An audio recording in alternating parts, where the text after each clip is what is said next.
प्यारे विद्यार्थियों, आज हम आपको विद्युत धारा के चुंबकीय प्रभाव में निश्चित लंबाई के सीधे धारावाही चालक के कारण उत्पन्न चुंबकीय क्षेत्र कितना पैदा होता है, ये हम आपको पढ़ाएंगे। देखते हैं, निश्चित लंबाई के सीधे धारावाही चालक के कारण उत्पन्न चुंबकीय क्षेत्र।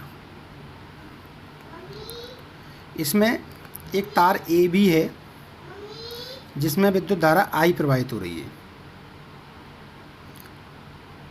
जिसमें हम एक लंबाई लेते हैं DL, छोटी दूरी होती है काफ़ी। इस DL लंबाई के कारण बिंदु P पर कितना चुंबकीय क्षेत्र पैदा होगा, ये हम निकालेंगे। तो यहाँ से सिरे A से बिंदु P पर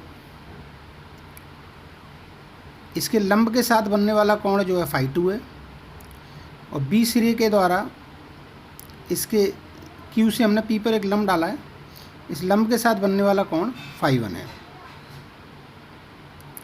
और DL लंबाई के द्वारा बिंदु P पर जो अंतरित कोण है वो d फाई है। DL लंबाई से इसकी जो दूरी है बिंदु P की वो r है, और लंबवत दूरी जो है वो a है, और लंबवत दूरी के साथ r के साथ बीच में जो कोण बना है वो फाई है। तो इनके आधार पर बायो-सैवर्ट के नियम के अनुसार हम देखें, DL के कारण बिंदु P पर चुंबकीय क्षेत्र dB, DL के कारण उत्पन्न होने वाला जो चुंबकीय क्षेत्र है वो dV है। तो बायो-सैवर्ट के नियम से देखें, dV is equal to mu naught over 4 pi into IDL sine theta बटे r स्क्वायर। तब यहाँ पर हमें DL साइन थीटा किसके बराबर होगा वो यहाँ देखते हैं। तो यहाँ पर ये DP दूरी जो है और CP दूरी ये आपस में लगभग बराबर होती हैं, क्योंकि DL की जो लेंथ होती है काफ़ी कम होती है, इसलिए हमने इस CP के साथ इस DL के बनने वाला कोण थीटा ये मान लिया है। तो यहाँ पर हम ये इसको अगर दूसरे रूप में ये भी कहें कि अगर इसको थीटा मानते हैं तो ये पूरा 180 डिग्री का कोण है, तो ये थीटा होगा। ये वाला थीटा है, मान लें इसको, इस वाले को थीटा मान लें, तो ये वाला जो कोण है वो 180 माइनस थीटा होगा। तो ये 180 माइनस थीटा होगा, तो ये 180 माइनस थीटा होगा, और sine 180 minus theta sine theta के बराबर होता है, इसलिए हम इसको थीटा मान लिए। तब यहाँ से हम देखेंगे कि इस त्रिभुज CDE में DL साइन थीटा जो है वो D के बराबर है, और D जो है बिंदु P के साथ जो कोण बना रहा है वो d फाई बना रहा है। तो यहाँ से d फाई बराबर चाप बटे त्रिज्या के हिसाब से, चाप यहाँ d का d चाप पर जो है d के बराबर है, या d जो है चाप का कार्य कर रहा है, तो d फाई बराबर DE बटे r। तो यहाँ पर d बराबर r d फाई, तो यहाँ से निकल कर आता है DL साइन थीटा बराबर d और d बराबर r d फाई, यानी कि हम DL साइन थीटा के स्थान पर r d फाई रख सकते हैं। तो हमने आइडियल साइन थीटा के स्थान पर r d फाई रखा है, और यहाँ पर त्रिभुज DQP में अगर कॉस फाई निकालेंगे तो वो cos phi is equal to a बटे r, आधार बटे कर्ण, आधार आपका a है, कर्ण आपका r है, तो cos phi is equal to a बटे r, तो r इजक्वल टू a बटे कॉस फाई। तो हमने DL साइन थीटा के स्थान पर r d फाई रख दिया है, और r के स्थान पर a बटे कॉस फाई। तो देखिए DL साइन थीटा के स्थान पर r d फाई रखा है, तो बच्चा ये r स्क्वायर, इससे ये कट जाएगा, तो यहाँ पे I d phi over r के जगह पे हमने रखा a बटे कॉस फाई, तो a नीचे और ये कॉस फाई ऊपर चला जाएगा। तो आपका निकल कर आता है DL के कारण चुंबकीय क्षेत्र dB is equal to mu naught over 4 pi I cos phi d phi over a। अब हम संपूर्ण चालक के कारण चुंबकीय क्षेत्र की गणना करें, तो संपूर्ण चालक तो आपका A से लेकर B तक है, तो A के द्वारा बनाए हुए कोण फ़ाई2 है जो क्लॉकवाइज है, वो आपका पॉजिटिव है, और B के द्वारा बनाए हुए कोण फ़ाई1 है जो एंटी क्लॉकवाइज है जो नेगेटिव लेते हैं। तब यहाँ पर आप देखेंगे कि mu naught over 4 pi I over a, और यहाँ पर जो cos फाई का इंटीग्रेशन करेंगे -φ1 से लेकर φ2 तक।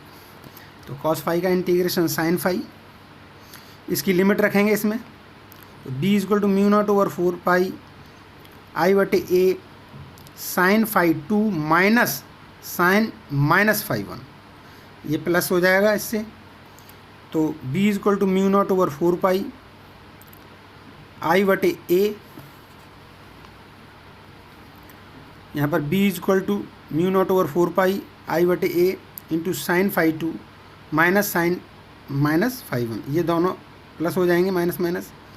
तो आपका सूत्र निकल कर आएगा mu naught over 4 pi I over a sine φ1 plus sine φ2 newton पर एम्पियर इंटू मीटर। ये आपका मुख्य सूत्र है, ये वाला बहुत महत्वपूर्ण सूत्र है, इसको आप याद रखिए। यहाँ पर 3 स्थितियाँ बन के तैयार होती हैं। चालक अनंत लंबाई का हो, मतलब ए और बी जो है अनंत लंबाई की तरफ जा रहे हों, तो चालक अनंत लंबाई का हो तो φ1 और φ2 के मान 90 डिग्री होते हैं। इस सूत्र में आप φ1 φ2 के स्थान पर 90 का मान रखेंगे तो आपका सूत्र निकल कर आता है अनंत लंबाई पर चुंबकीय क्षेत्र mu naught over 2 I over 4 pi ए।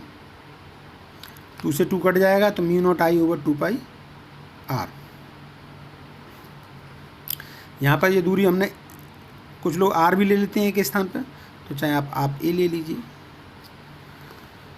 दूसरी स्थिति होती है कि बिंदु P जो है चालक के एक सिरे के पास स्थित है, तो φ1 90 होता है और φ2 0। तब इस कंडीशन में यहाँ पर आपका शून्य आ जाएगा और साइन 90 की वैल्यू 1। तो सूत्र निकल कर आता है mu naught I over 4 pi ए। ये एक सिरे पर उत्पन्न चुंबकीय क्षेत्र है। तो एक सिरे पर जो उत्पन्न चुंबकीय क्षेत्र है वो अगर अनंत लंबाई के साथ आधार पर देखें तो अनंत लंबाई के इसमें अगर यहाँ पर 2 और जोड़ दें तो बी सिरा बराबर बी इनफाइनाइट बाई 2। तब आप देखेंगे कि सिरे पर उत्पन्न जो चुंबकीय क्षेत्र होता है वो अनंत लंबाई से उत्पन्न चुंबकीय क्षेत्र का आधा होता है। तीसरा है चालक की सीध में। मतलब जिधर विद्युत धारा बह रही है उसी दिशा में चुंबकीय क्षेत्र कितना होगा। तब आप देखेंगे कि φ1 की वैल्यू 180 होती है और φ2 की वैल्यू भी 180 होती है। जब आप इस सूत्र में फाई का मान 180 रखेंगे तो आपका जो चुंबकीय क्षेत्र है वो शून्य निकल कर आएगा। तो चालक की सीध में या जिधर विद्युत धारा बह रही हो उसी दिशा में चुंबकीय क्षेत्र शून्य होता है। ये बहुत इंपॉर्टेंट सूत्र है, बोर्ड की परीक्षा में निकालने के लिए आता है और ये तीनों स्थितियों का वर्णन आता है एक नंबर में कभी कभी, इसलिए बहुत ध्यानपूर्वक समझें। मिलते हैं नेक्स्ट वीडियो में। Thank you.